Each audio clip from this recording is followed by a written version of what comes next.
Good morning. It is January 17th, and it's a cold day here. We've got minus 42 degrees with wind chill right now. So it's a good day to stay inside and read a book.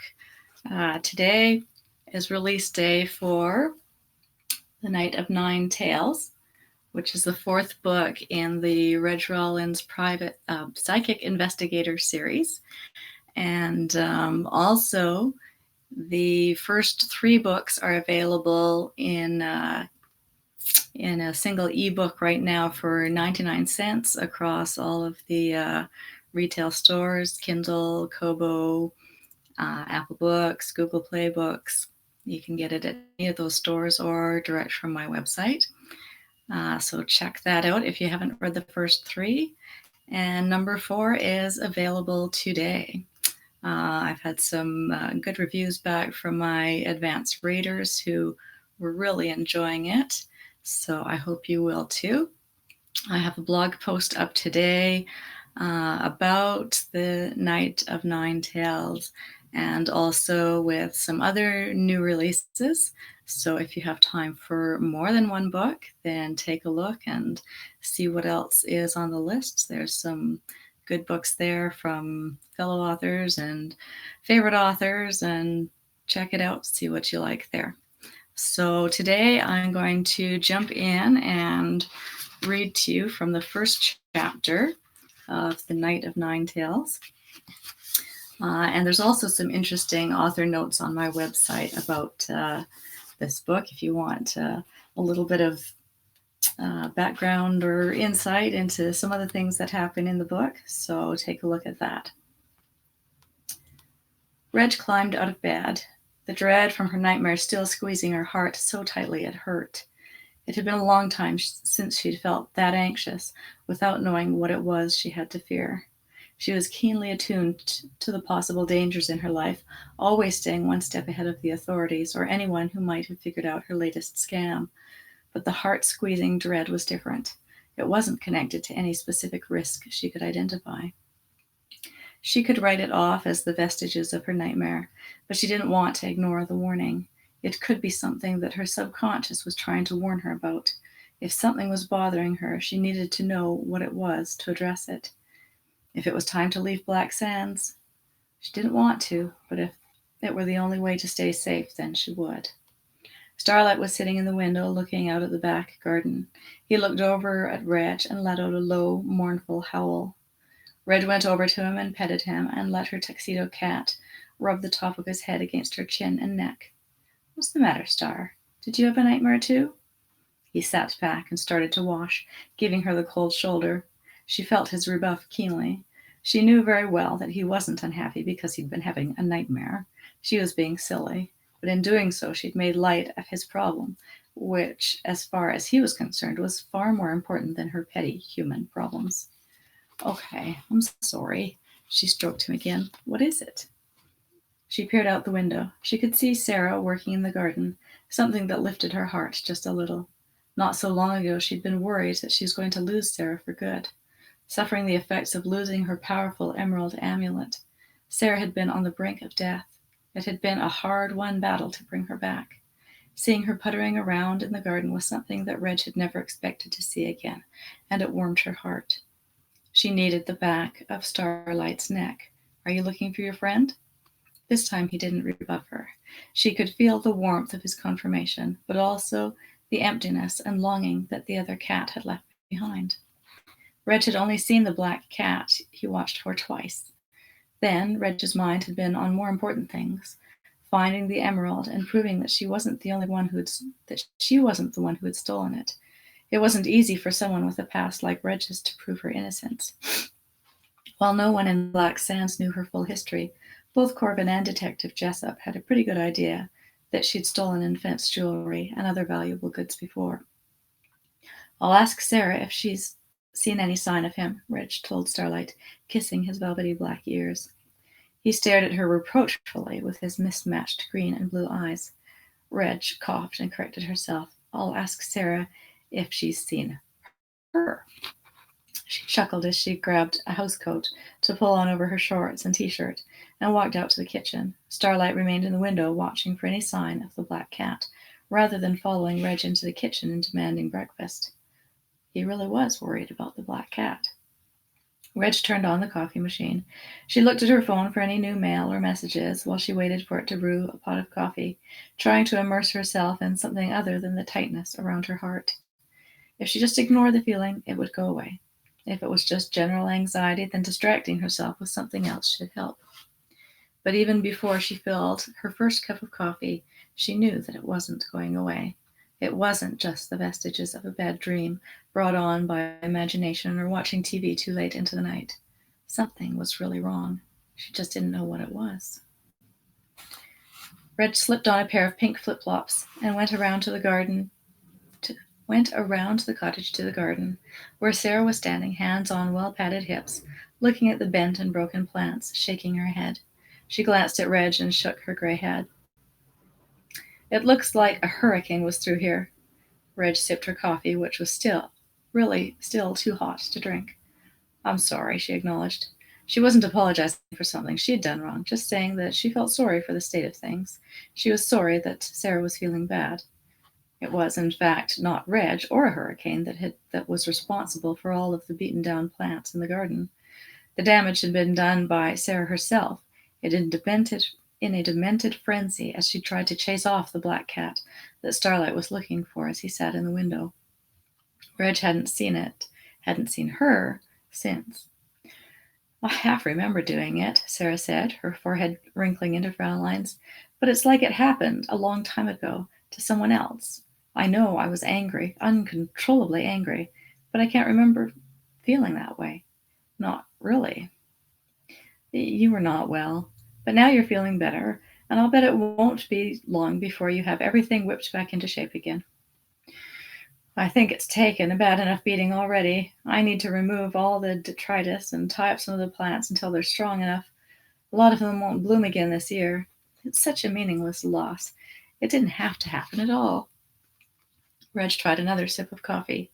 Did you want a cup? She offered Sarah. I brewed a pot. No, dear. I've found that since my reanimation, coffee just puts me over the top. I have more energy than I know what to do with. I could make you some tea. I'm fine. I've had my breakfast, and I don't need anything else. I just need to figure out how to get started here. Sarah sighed. You're up early? Do you have an appointment? No, I'm just having nightmares. I thought I might as well get up. Sarah nodded. I could make you a potion to help with nightmares. Reg shook her head. She assumed that Sarah just meant some herbal remedy with valerian or whatever other brain-calming herbs she could think of. But Reg wasn't about to swallow anything called a potion. She wasn't that far gone yet. It's okay. I'm sure they'll pass in a few days. You need to make sure you get a good sleep. It can affect your productivity, especially your psychic abilities. Uncomfortable, Reg changed the subject. So, I was wondering if you saw that cat around here again. Which cat? Sarah frowned and motioned to her wrecked garden. The one that caused all this? It certainly hadn't been the cat's fault that Sarah had freaked out, trying to beat it with a broom and flattening most of the garden. Yes, the black cat. It's a stray, Sarah said dismissively. It will be in someone else's yard. Well, probably, Reg agreed. I'm just looking for it. Starlight is looking for it. Her. She looked at the cottage window. He's been sitting there watching for her, but I haven't seen her since that day. I don't want another cat wandering around here. Starlight is inside, and that's fine. I don't want a cat out in the garden chasing away my birds. I know, but Starlight is very convincing. He really wants me to look for her. You're not going to become the neighborhood cat lady, taking in all the strays in the neighborhood, not while you're living in my guest cottage. I don't want more than one cat. Then what are you going to do when you find it? I don't know. Reg just knew that Starlight wanted her to look for his new amour. I guess maybe I would find a good home for her, and I could take Starlight there sometime to visit with her. She rolled her eyes. I don't really know anything about cat relationships. Do you? No, nor do I want to. So, you haven't seen her around anywhere? No, I haven't, and if I do, I'll chase her away again. Reg nodded. When Sarah said that she didn't like cats, she had meant it. Even though she was polite to Starlight and would even feed him when she came to see Reg, she was still not a cat person and didn't want him anywhere near her birds. There was a loud crash, and Reg whirled around, putting her hands up, ready to defend herself. But there was no imminent attack, just the rattle of a truck as it continued to drive down the street in front of Sarah's house. It had hit a bump or a pothole along the way, that was all. Sarah raised her brows at Reg, amused. A little jumpy today? I just thought, Reg trailed off. Yes, I guess I'm a little jumpy today.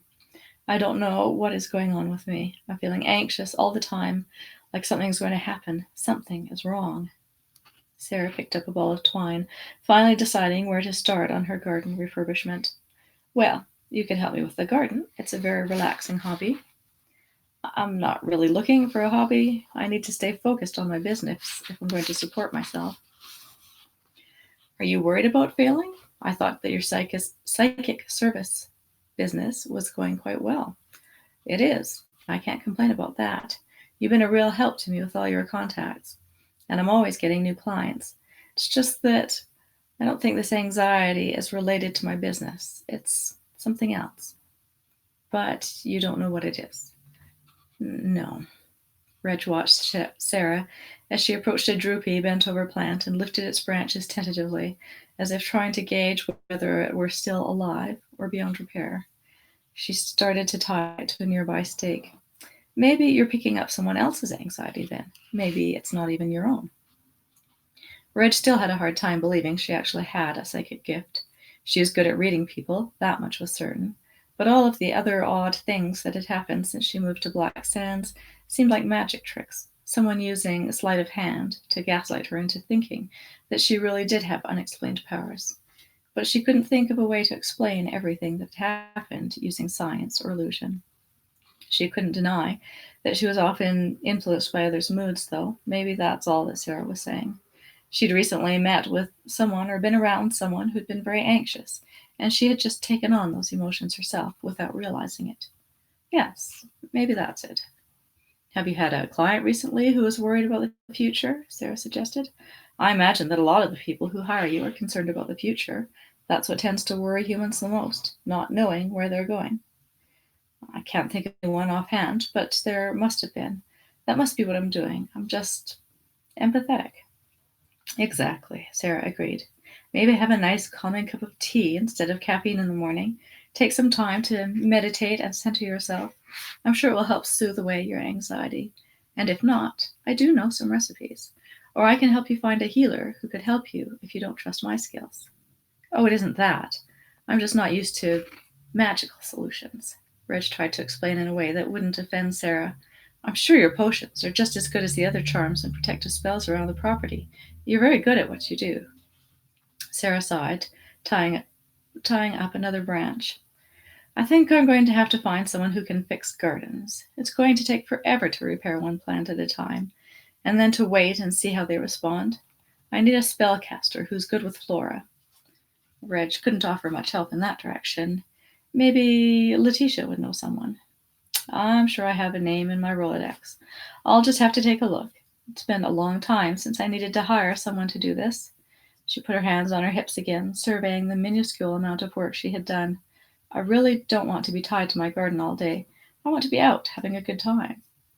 For a woman who, according to Jessup, was several centuries old, Sarah had a remarkable level of vigor, which had grown with her recent healing.